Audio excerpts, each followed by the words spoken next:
Yeah. Bring the fire, let it burn. And I remember that resonated with me. If you have fire within you, you just have to let it burn. You have to.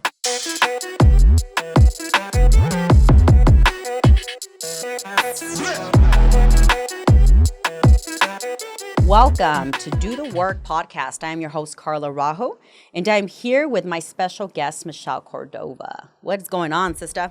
Hi. How you doing? Good. How are you feeling? Doing good. Feeling good. So I have a really good topic for us to talk about, but I want to tell you about last night. So this is where this is all going to go. So let me tell you my story. So these last couple of days I haven't been feeling upbeat. I haven't been feeling myself. I've been feeling a little down. But that's okay. That's besides the point. So yesterday I go to my daughter's volleyball game. She has a scrimmage, and I'm supposed to be in charge of the scoreboard. Mm-hmm. And I go up there, and there's a lady already there. And the lady at the scoreboard tells me, "You're not in charge. I'm taking today, and I'm taking for the rest of the season." I'm like, "Oh, okay," because I signed up to take, because I guess we have to sign up at least 2 to 3 jobs throughout the season of volleyball, and I chose to do the scoreboard yesterday. Or maybe I didn't. Maybe I got the wrong date. But anyway, I was up there anyway, so something drove me up there, no matter what. And she said, "Well, if you did sign up, it wasn't for today." And I'm like, "It probably is for next week." So something drove me, and I could have easily walked away and said, "Well, let me go sit in the audience in the bleachers." But I didn't. I looked at her and I said, "Okay, great. Even if I'm not supposed to sign up today, well, can you show me? So if I do grab it next week," then she goes, "But you're not going to, because I'm going to have it for the whole season." I'm like, "Okay, but I'm still going to stay up here. I'm here already.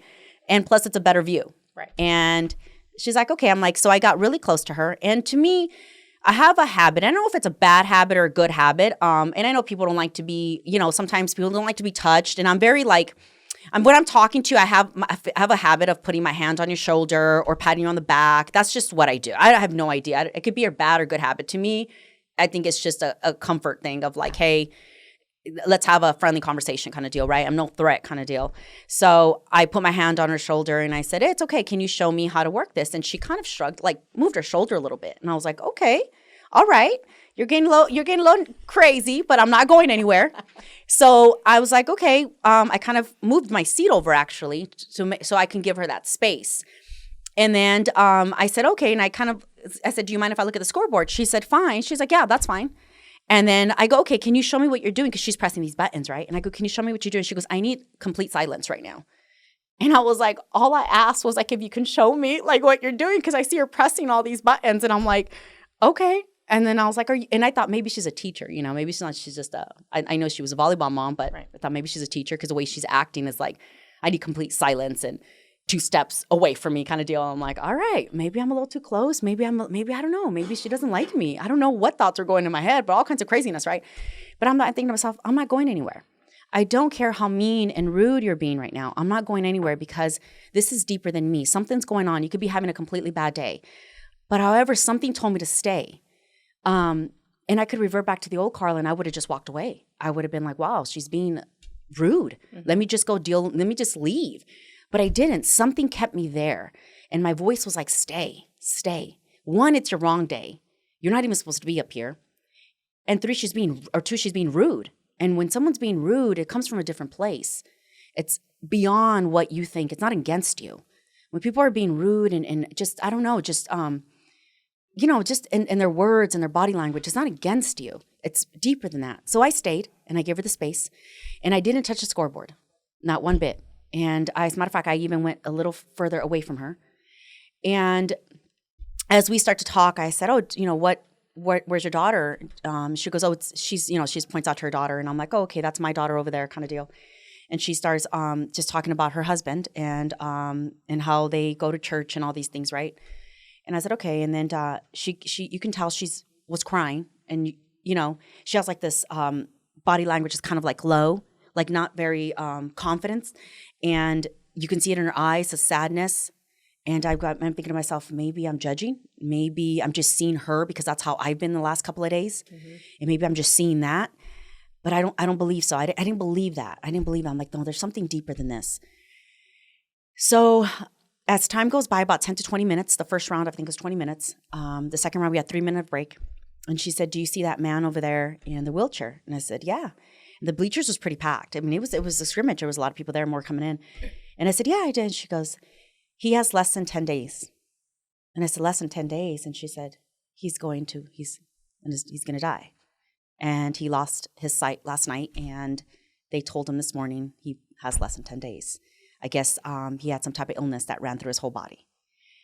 And she said he reached out to me, and he was a coach. He used to be a coach for volleyball and coached my daughter. And he reached out to me and said before he dies, he wants to see my daughter play. He wants to get out of the house a little bit. So he goes in and out, I guess, of anyway, he goes in and out of his mental state of mind. And she goes, so we only have a little bit with him, and I got to take him back, kind of deal. And I looked at her, and I got a little closer. And then I said, wow, I said, God works in mysterious ways, doesn't he? And I said, I could have easily walked away and went and sat on the bleachers, but something told me to stay here with you. And I said, how about we talk a little bit, And let me in a little bit. And she's like, well, what do you mean by that? And I said, well, let's talk. We have 20 minutes on the clock now, so we have a lot to talk about. We weren't keeping score because it was just 20 minutes that we were keeping track of. And again, Michelle, I could have easily walked away because there was no scorekeeping here at scrimmages. It was just a time that we were setting for 20 minutes and then 3 minutes, and then that's it. So there's 3 minutes of us talking, 20 minutes, 23 minutes if you want to do a calculation. So we had so much time on our hands. So then she starts to cry. I start to cry. And then I get a little closer, and I put my hand on her hand. I said, it's going to be okay. And something, he reached out to you to bring him here, to hear a little bit of noise, to give him like the last, I don't know, maybe some type of freedom that he needed to get out of where he was at. You're there for him, so we start to really bond and talk. But Michelle, that goes to tell you how we put ourselves in the place of like thinking it's against us. The negative that comes at us is against us, and it never is. It goes deeper than that. But in order to get there, you have to be a completely different woman. You have to like step out of your body and start seeing life differently. If you're not happy with yourself, you can't see that in anybody else. You can't see that there's more in people. And so my depression and anxiety has been harsh on me, like harsh. And people don't know that because I don't express that. I'm still showing up. I'm still showing up to my business. I'm still showing up everywhere, to my family. But your body, your body image, everything about you, your body language, your the way you carry yourself. If I guess people can see that. And a lot of us are blinded because we don't have the courage to say, hey, I'm not going anywhere. I know you don't know me, but I'm not going anywhere. And so I stayed there, and I stayed there with patience, waiting for her to lean in on me. I didn't overwhelm her with like, I'm not going anywhere, tell me your story. It was like, no, I'm going to sit here. And I'm just going to give her that moment, that space, just so she can feel my energy. Like share something a little bit, let it go. Because if she wouldn't have let that moment go, she would have taken that home to her family. And even though I'm going through what I'm going through, I was like, nothing is more important than right now helping this woman out through my voice, through the comfort, through the love. Nothing matters. There's somebody in this whole entire gym that's going to lose their life. So my depression, anxiety, the arguments I was having with my husband or just anywhere in my head, I'm like, nothing matters. Someone is about to leave Earth. And I have a moment, a chance to tell this woman, it's going to be okay. But there was every moment I could have walked off and said, I'm going to go sit in the bleachers. There's no reason for me to be here. And left her angry. And sad and all kinds of emotions. And where do those emotions go? She ends up blowing up at home. Or maybe elsewhere. Yeah. So Michelle, what do you think? Isn't it amazing how life is, how it works? It is. Like I was telling you a little bit ago, the person that I used to be compared to who I am today. There's more to that individual. It's they're acting out that way because of the emotions that they're having, the anger that they're having. There's more to them. It's not you. It has absolutely nothing to do with you. Right. And until I realized that, I probably would have blown up on that person or walked away. Right. And given what she was reflecting on me, right, I would have given it right back to her. Right. And when that happens, now it's more of, it's deeper than that. Yeah. It's a lot deeper than that because I used to be her. Yes. And I remember those moments. I remember I was the same thing. Yeah. It would just, I just wasn't in a good place. I was just mean. I was mean. And there's so many, I guess, definitions behind the mean part.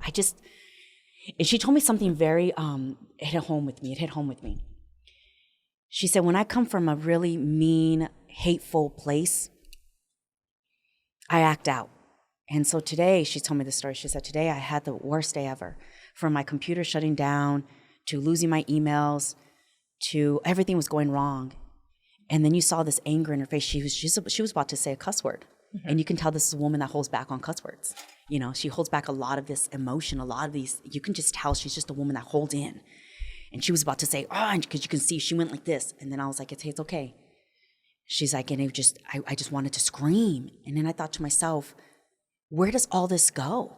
I asked her, where does all this go? She said, well, what do you mean? I said, all these emotions and thoughts that are in your mind, where do they go? As she's pouring another pop in her drink, and she's a little heavier. And she goes, well, I don't know what you're talking about. What do you mean, where do they go? She goes, they go into my prayer. I said, I get what you're saying. But if you're just praying and not really truly believing in your prayer and that faith, it's not going anywhere. And so she grabs another can and puts it next to her. So I'm thinking, where are your emotions, your hate? Where is it going? And she's looking at me, and she's oblivious to what I'm saying to her. Yeah. And that is okay. So I'm going to tell you something I was reading the other day. The more we acknowledge ourselves, the more we start to go deeper within ourselves and start digging deep, and we start to talk to someone else, the dumber we sound. Because to them, they don't understand us. Yeah. So I stopped saying anything that she wouldn't understand. So I said, okay, when you get angry, I know it goes into a prayer, and so does mine. But when you get out of that prayer, do you leave it there, or do you have misdirected anger? She goes, it's misdirected anger. I said, I know it is, because you just gave it to me when I approached you about the scoreboard. And she didn't know what to say. And the 20 minutes started again, and we were complete silent. I don't know if it was awkward for her, but for me, I had nothing to lose. I don't know her. She's not my friend, nor do I plan on having any coffee or tea or breakfast or lunch with her. But I do love her. I love her because I stayed there, and I was able to have that courage and sit there and tell her the truth. May or may she not believe me or maybe she not understand me. But I did speak the truth. It was misdirected anger when you first met me. And so there was 4 rounds of 20 minutes. The following round, she tells me, no one signed up for the book. There's this book you have to go into detail, right? No one signed up for the book. I said, well, I don't know how to run the book, but I can learn. And she's like, I would love for you to sit next to me and I can scoreboard and books work together. I said, that would be lovely. So I just gained myself, I wouldn't call her a friend, but definitely another human next to me that she saw a different perspective. Right. And I was her. And when she said that, I was like, I was you. I acted on all this anger and jealousy and hate because I didn't know where this goes. My question to you, Michelle, is where did it all start for you? Where you started saying, hey, I'm just an angry individual. And it's either lashing out at other people, sabotaging my growth, and all these other things, or my kids, or my husband, or my relationship with yourself, or where did it all go for you? It was last year at our June meeting. And I knew I was always angry. I knew something was wrong. But what I wasn't willing to do was be honest with myself. I've always been a powerful individual. If I wanted it, I went after it, and I would get it. But I would take out my anger on everyone around me. And it was your fault for pissing me off. It wasn't my fault. You shouldn't have said what you did. You shouldn't have looked at me the way you did. And in all honesty, even though I realized it last year and I began to change up until I went to your event, I just knew you were going to ask me questions. That was uncomfortable. That even though I'd asked myself those questions, I wasn't going to answer them because who was listening? No one but me. And that's why I always tell you, 3 times I went in, backed out. Went in, backed out. The 3rd time I signed up. And I told myself when I went to your event, I was going in all in, regardless of, we all know how women are. You never want to show weakness in front of another woman. Yeah. You never want to be vulnerable in front of another woman. Yeah. And I didn't care. I did not care. I went into your coaching and you kept asking me questions. And I could have easily answered a one-line answer, but I made myself go back and really think about why I was feeling that way. You were dissecting all your thoughts into deeper level. And wow. I became extremely vulnerable. But, you know, Carla, I never in a million years would have thought becoming vulnerable. Yeah, I know what you're going to say. Would have given me as much power as it did. I know what you're going to say. Yeah. It's amazing. Yeah, it is. It's. I got chills when you said that, because who would have known? And that was, and I think that's why you and I bonded so well, because we come from that place. Like, who would have known being that vulnerable? Because to you, it's like, who's listening and why does it matter? Mm-hmm. It doesn't matter. My problems and issues, my vomit doesn't matter. Why would I do that and vomit out to public? It doesn't matter. Who's listening? You know, I'm just another woman with issues, is what I always thought. And that goes far beyond that. There's women that need to hear us. You know, they need to hear our thoughts and emotions, because I believe we're all going through the same thing. We just handle it a little different.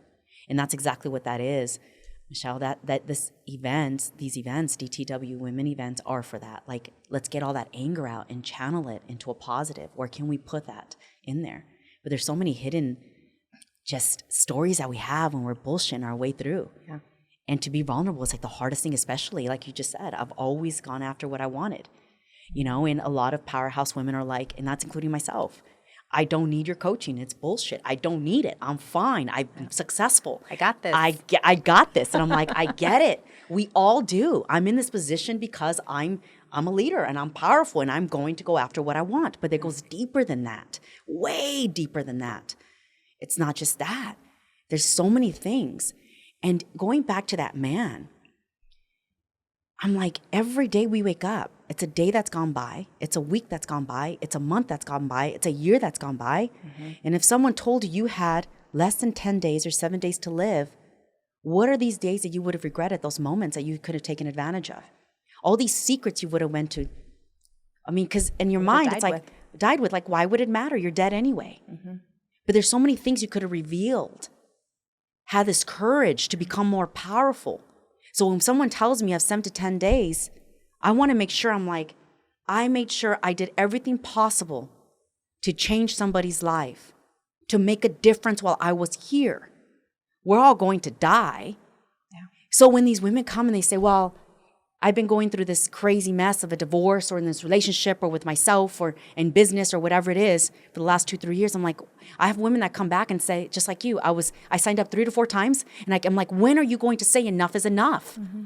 Why do you continue pulling yourself back? Some people have gone to the event, registered, and not showed up. Yep. I'm like, what the? Are you serious? Why? Because they're afraid to reveal exactly that. They're afraid to be vulnerable. They knew you were going to ask them a question. And I get that all the time. And I was one of those people. I knew in all my years, I'll be 47 this year. In all my years, I've had the ability to do whatever I want, except be honest with myself. Yeah. I could not be honest with myself because from such a young age, I learned how to posture. Right. And it was just easier for me to lie to myself and everybody else that I was good. But once I learned what it truly felt like to be happy on the inside, there's no going back. Yeah. There is no going back. And moving forward, had I not attended your event, I would still be the same person. I would not see things the way that I see them today. I would not feel inside the way that I feel today. By no means am I perfect. I still have depression. I still have anxiety. I still have anger, all those emotions, but I deal with them differently. Yes. I don't blow up on people. Yes. I don't lash out on people, because that was one thing that I used to do. I'm a fire sign. I'm all about astrology, and I'm a fire sign. And I would always say I bring the fire. I would bring the fire to burn the people down around me. Yeah. But it was me. Yeah. I used to say that, Michelle. I used to say, you, with your words, you pinch me, but I will stab you. Watch out, because I will make you feel so small. Mm-hmm. And Daisy used to tell me that all the time in my marriage. She used to be like, damn, I say one little thing, man, you go in deep. And I go, because I grew up like that. Yeah. I grew up like that, and I know how to use it. And I will stab you deep to be like, you will regret even stepping in my way. You'll never forget that. Yeah, you'll pain. never forget that. And it's like, and I realized that, I came to that during my time that I was competing, Michelle. I used to go on stage all the time, and I didn't realize, and now obviously there's so much about me out there, but these moments were the best moments of my life. I'm going to tell you why. Because that's when I realized how hateful and jealous I was, and how insecure I was. I was just an ugly person inside. I couldn't love myself. And no matter how many people said, oh, you look great on stage. Oh, you look beautiful. I'm like, you're lying. You're lying. And it didn't matter. And it didn't matter, because I was just so hateful inside with so many different emotions. I can go thousands of them in there. But the moment I would see somebody else shine bright on stage, I'm like, oh, and I didn't realize how hateful I was. And these were like the best times of my life, because I started to discover myself more and more, and I had to be honest with myself, and I had to be vulnerable, and I had to express myself, because I didn't like that woman when she says, I pray because I don't know why I act out with so much anger and frustration, and I hurt people. And when I hurt people, it hurts me that I'm hurting people, because I know I'm not that person. So I pray to God to forgive me for being so vicious. And I'm thinking like, oh my gosh, that was me. Yeah. My prayers were all like, please forgive me for being vicious and mean to this individual. That's not me. But yet I wouldn't go and work on myself. Mm-hmm. I would pray to forgive, but I wouldn't go and forgive myself. And what that means is literally start digging deep on why you're this person, why you have these nasty, disgusting thoughts about yourself. How can you love another individual? And that's how I felt through the IFBB Pro thing. I'm like, me competing is beyond. This is just something that I was brought into to discover myself more, not to win all these things and go on and be, like I always said, magazines and keep shot. No, it was like, wow, I see where all this was going. There's a bigger picture than me being on stage with a freaking crown and roses. Yeah. Like, I see where this is going, and it took little steps to come to do the work. And so I had to create this Do the Work Women, because what happens with women is we go to these humongous events and we hide ourselves in the back, because I used to do the same thing. Mm-hmm. I used to read all these things, and I used to listen to all these podcasts, and I used to be part of all these women empowerment, but no one knew I existed. So I said, no, this is going to go really deep, and this is what I want to create. So I had this vision that I had to become a reality. But before I had to do that, I had to discover myself, and I had to put myself out there. That's why when I tell people, I'm not your friend, nor do I even associate myself with you with coffee and dinner I can't, because if I was, I wouldn't be speaking the truth to you. But I do love you. I'm going to tell you why I love you, because I had to put myself out there first to come back and say, hey, I've been there, done that. Let's work. Let's figure this out together. And I take you to this dark place, but I don't leave you there alone. Yeah. Where before, Michelle, I used to go and take you dark. I'm like, I'm leaving you there. Now it's like, let me sit here with you, because I feel your pain. I've been there. And I think that's where you and I, we're so bonded, because you're like, oh shit, this is a woman who totally feels, and she's blasting everything about her. Yes, I am. I connected with you. I had to go there. So many levels. Because if I didn't go there, Michelle, the trust wouldn't be there. Yeah.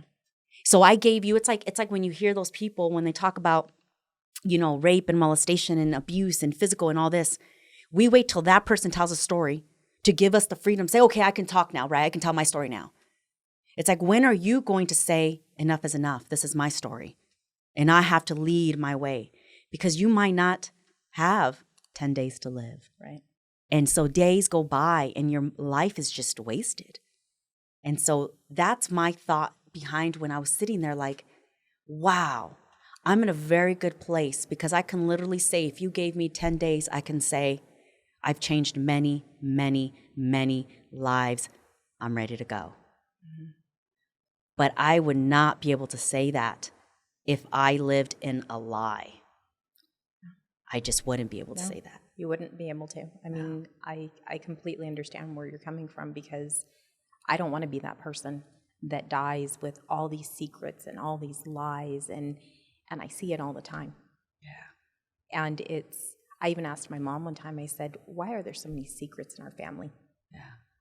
Why is it a secret that this happened or that happened? I don't care anymore. I'm not going to have any secrets. Yeah. I mean, there are some things that are better left unsaid, but I am going to die a free woman, and that's when I die. I'm going to die a free woman. Michelle, you said something very powerful at the event, very, very powerful. And if you listen into, if you're going to do the work, you'll see Michelle and her testimony in there, and it's amazing. Go to dothework.com/we3. You'll see her testimony in there, and she says something extremely powerful in regards to fire. What is it, Michelle? Bring the fire, let it burn. Was that what it was? Yeah. Bring the fire, let it burn. And I remember that that resonated with me. Yeah. If you have fire within you, you just have to let it burn. You have to. Yeah. And define that for me. Give me a little bit more. And I know what it means.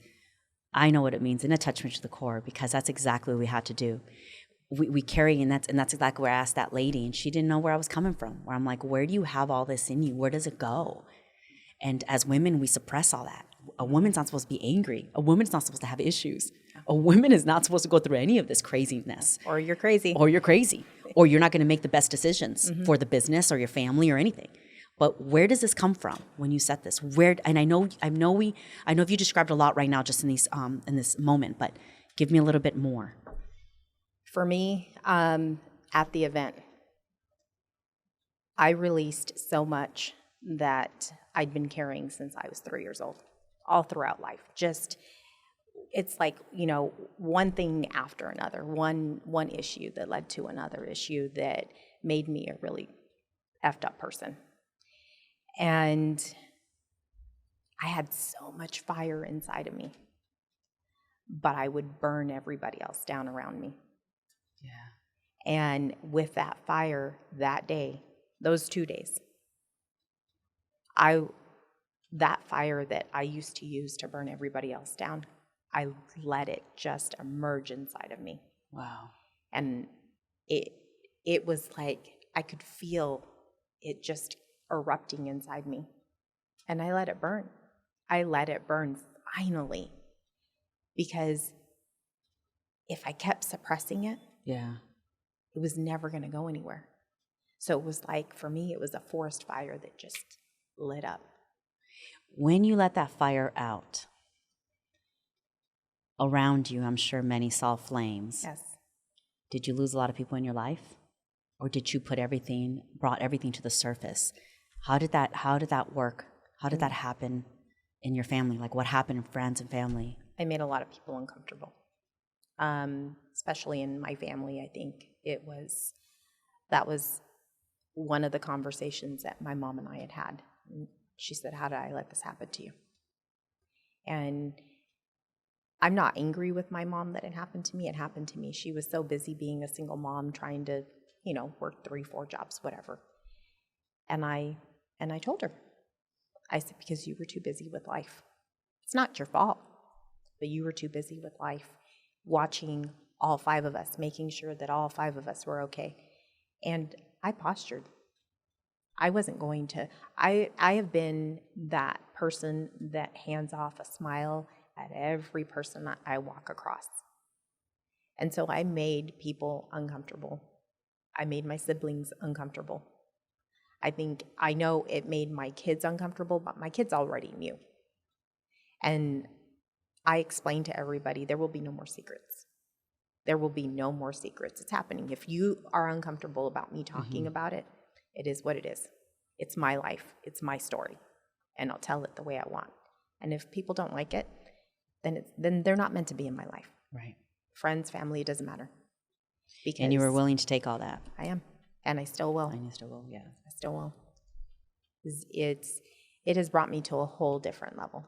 The person I was last year, I don't even know her. Isn't that incredible? It is. How does that feel? Oh, man, it feels amazing. It feels amazing because I look at our last meeting. I wrote that letter.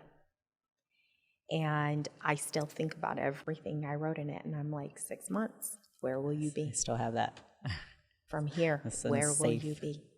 And it's next year, 6 months from now, 90 days from now, I won't be that same person.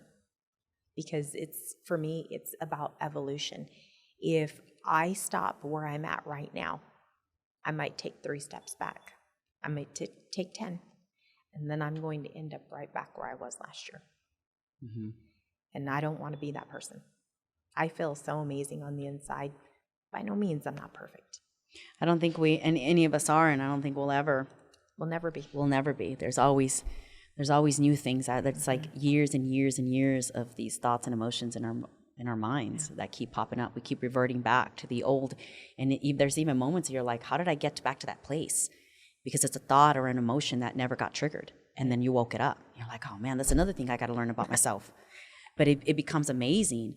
The more we get to know about ourselves, the scarier it becomes. So some of us will just run away from it, shut down. Mm-hmm. Some will stay and start to dissect those stories, and it just gets better and better. And we want to learn more and more about ourselves. And these last couple of days, Michelle, and I told you, and you told me, you shared this part with me too, and the anxiety has been high for me. I've just been sick to my stomach. And I cannot share why that's happening, because obviously this would be a completely different podcast, right? But I know where it's coming from, and there's so much going on inside of me that when I try to tell my husband, he's just like, I don't know where you're coming from. You don't have to know where you're coming from. I just have to know where I'm coming from. Mm-hmm. I just have to know where I'm coming from and where it's going and how I'm channeling all this. You don't need to. Unfortunately, you're in the line of fire. Right. So that's the unfortunate part. He's in the line of fire. But I no longer react the way I used to react. Now I'm very honest. Like, I just need a moment to myself. And he even said it the other day. Do you want me to leave you alone? I said, that would be awesome. Because the old Carla, he had no idea. But now I'm able to express it. I don't know what I'm going through. It's a little funk. But I'm not going to be nice. You need to give me that. He goes, you got it. The space you get. So it's been uncomfortable. But it's a little different now. The level of uncomfortableness is understandable. We know where it's coming from. And you're right, before it used to be a completely different, it was anger. It was like, I'm coming hard. And now it's just a little different. Yeah. So it's never going to go away. No. Our emotions and thoughts never go away. Everyone's when they say, "Oh, I never go through this and I'm good, I'm fine." I'm like, you're lying to yourself. You're continuing, because we're human. It's only human nature to be all these sadness and crying and emotion and all these things. Depends on how life comes at you. Yeah. And if you're not feeling that way, then you're not putting enough pressure on yourself. Yeah. You're not doing enough. You're not uncomfortable for a reason. Right. And when you're uncomfortable, there's a reason behind that discomfort. And a lot of stuff's happening right now. Business is growing. Things are happening in my life that I'm like, this anxiety and this, like, all this is hitting me hard. I don't know where, so that's all normal. And so when people tell me I'm good, then you might not be doing enough. Or something's going on that you think you're good, because there's so much emotions and thoughts behind us from years piled up. You can't tell me you've arrived. You've can't tell me. No. Life. None of us have. No. And there's just no way that an individual can be good. Right. Even when one of my kids tell me, I'm good. I lean in and I start talking to them. Yeah. Because what I told my oldest daughter, which is my middle, I said to her, we were having a conversation, and I said to her, I don't want you to be me at my age. I was 39 when we got a divorce. Mm-hmm. Her dad and I, 38, 39. And I don't want you to be me, because you don't need, there's no reason for you to have to start trying to change your life and turn yourself around and figure out and dissect who you are at 46. It's not necessary at 45. Right. You're 22 years old. Wow. Start now. And I think if you gave that energy to your family, you brought all that to your household. Oh, yeah. You brought that. It was like you were the leader of that house. You were the leader of everything. And now it's just so open. The stories, like you said, there's no more lies. Let's start to create. Let's start to create our own lives and go after everything. Yeah. That's amazing, because you brought all that. And you're continuously bringing that fire. Yes. And I needed to bring you on today because you're just so amazing to me. You're just one amazing human. And when we were going through all this coaching and you showed up to that event, you were up front and you were just like, I'm ready. And you never once acted like, I don't need to listen to you, Carla. You were just like, I'm going to be open and I'm going to be honest and I'm going to give it my all. Mm-hmm. And it's just amazing because you were just there front and center. You were ready to get your butt kicked on the first day. Yes, and I on was. the second day, you were just like, and your write-ups and your conversation pieces and the way you engaged with everybody, it was just like, and every woman there had a completely different story, completely different story, but we're all on the same journey. We're all on the same journey. So we're able to grab on to everything and this energy, you know, and there's some that didn't talk until the second day. I was just like, what? And she ended up joining in the program and I was like, wow. And I don't know if you've seen her. I don't want to say her name. But I know who you're talking about. Oh my gosh. I was like, that woman has changed. And I'm just saying, she posted a picture of herself. I'm like, she lost all that weight. And it's not even the weight, Michelle. It's not when that lady there was sitting at the volleyball thing, it's not even the weight, it goes deeper than that. Yeah, it's the eyes. Yeah, when she's talking to me, and as soon as she shrugged me with her arm, I'm like, I looked at her. Because now I look at eyes now. I don't pay attention so much as how you're acting and treating me. I look at you and I want to feel your energy. I want that to come on me. I want your negativity to come at me. Because it makes me realize there's something bigger than you telling me to move over. Or you needed quietness. There's something bigger. Let me look at you. And I stayed there with patience and love. I'm like, I'm going to sit here. I'm going to give her that space. And if she doesn't talk to me, that's okay. But I know that she needs me right now, just to sit here. And the moment I put my hand on her, it was just an amazing bond. And again, it's not a friendship bond by any means. No. It's not. She had to unleash. And I was right there because I know that I am powerful enough to take it. I'm like, bring it, sister. That's what I'm here. Give it to me. Give it to me. I'm here. It's amazing. I just love it. I love it, Michelle. And I know, Michelle, you started a group, a women's group. Did you start a group? Did you start anything? I started a group. Yeah. But I never moved forward with the group. Okay. And what happened? I started a group. I posted a few times. I did some live videos in that group. And I thought, gosh, you need to work on yourself some more. I needed to get to a different level. Mm-hmm. Eventually, I will do that. I've had a lot of people reach out to me. Yeah. I love, and I don't mean to interrupt you, but I love that you set that right there. Because that was me for a very long time, for like 5 years, 6 years. When I started Rekindle and I started all these things, I didn't know where I was going with it. And I was still going back and forth and creating all these content. I'm like, I don't even know where this is going. And that was me right there. Because I had to understand that I have to still continue working on myself. Yeah. Even till this day, there's so much things I want to do still. But I still have to continue working towards what, and I know exactly what that means. I know exactly what you're saying. It's just, there's more and more out there. And you see it, you vision it, but you're like, okay, I have to take a little step back here to understand this a little bit better. Yes.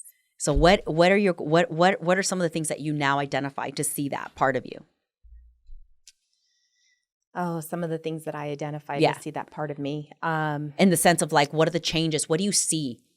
I listen more. I love it. I listen. I love it. I think most people, and I used to be the most people, but my listening skills, I was preparing a response for you. Oh, I love it. And now it's more, I'm taking in what you're telling me. Mm-hmm. I mean, there are times that I don't listen very well. Mm-hmm. If I'm in a heat of a moment with someone, having an argument, sometimes I may not listen. But if I need to give an apology, I'm going to give that apology. And before, I wouldn't apologize for anything because whatever happened, you made that happen, not me. Yeah. You brought that person out of me. But I listen with a different type of, I'm listening and I'm pulling. Mm-hmm. Because I've had people reach out to me and ask me, can I tell you my story? I don't want to tell anybody else. And I said, yes, tell me your story. Mm-hmm. I didn't interrupt them. I just let them. And they'd never told their story to anyone. Some of these people barely even know me. And they're able to reach out to you. And they reached out to me. And some of them are my family. And they told me stories that they would have never told anybody else. Yeah. And I don't expect them or anyone else to tell their story until they're ready. But God, you know what I would tell everyone is stop holding it inside, because all it is this hate and this anger that is taking up space where you could put love, happiness, and everything else. And a lot of that hate and anger bleeds into your success. It bleeds into your family, into your marriage, into everything. It just bleeds and you don't know. Everything. Yeah, you don't know where it's coming from. You just continue hiding it, covering it up, but it continuously bleeds. And some people, again, the more we know about ourselves and the more we speak about ourselves and we acknowledge all these beautiful things, some people just don't get it. And you're looking at them and you just sound that much more, you just sound dumb. They're looking at you like, I have no idea where you're coming from. And I've gone, and you have to have that thick skin and that courage, because when I get that look, I'm like, you don't know where I'm coming from, but I will not allow your look to belittle me because you don't know where I'm coming from. And that is okay. And that is okay. I love it. I love it. For them to understand us. And sometimes going to your group, you will build it when you think the time is right. Yes. But the most important part, Michelle, right now is people are reaching out to you and you are able to share that story with them. And they're able to share a little bit of themselves. And you just, may you not know it, you helped somebody like just release all this pain in this story, and that's it. They're on their way. And hopefully, and I know you do, change many people in your words, because you are just a phenomenal human. And some of the things that you would say in our group, I'm just like, I just love you. I just absolutely love you. Your heart is it's kind. It's kind. You're not a nice woman. You're a kind woman. And there's a humongous difference. To me, it's different. You're not just smiling at people. You're truly giving your all. You're sharing your soul. You're a kind woman. Thank you. Thank you for coming, and sharing your story here on this podcast. And I just hope so many beautiful things for you. And I wish you many beautiful things. Thank you. But I just want to get really emotional with you, Michelle, as always, because you're just you're an amazing woman. Congratulations on all your success too, by the way, because you're killing it this year. And last year. And I will. I've already surpassed what I did last year. You are just killing it. I have a goal. And there's no ifs, ands, or buts about it. Nothing stopping you. No. Well, congratulations on all your success. I love it. Thank you for joining me, the Do the Work podcast with Michelle Cordova. Again, if you are interested in attending the women's event coming up September 27th to 28th, you can go to dothework.com/we3. That is dothework.com/we3. Apply, and I'll be having that one-on-one to see if this is for you. So register or apply or follow me at dothework.com to hear more stories, more testimonials on other women. Much love and take care. Talk to you soon.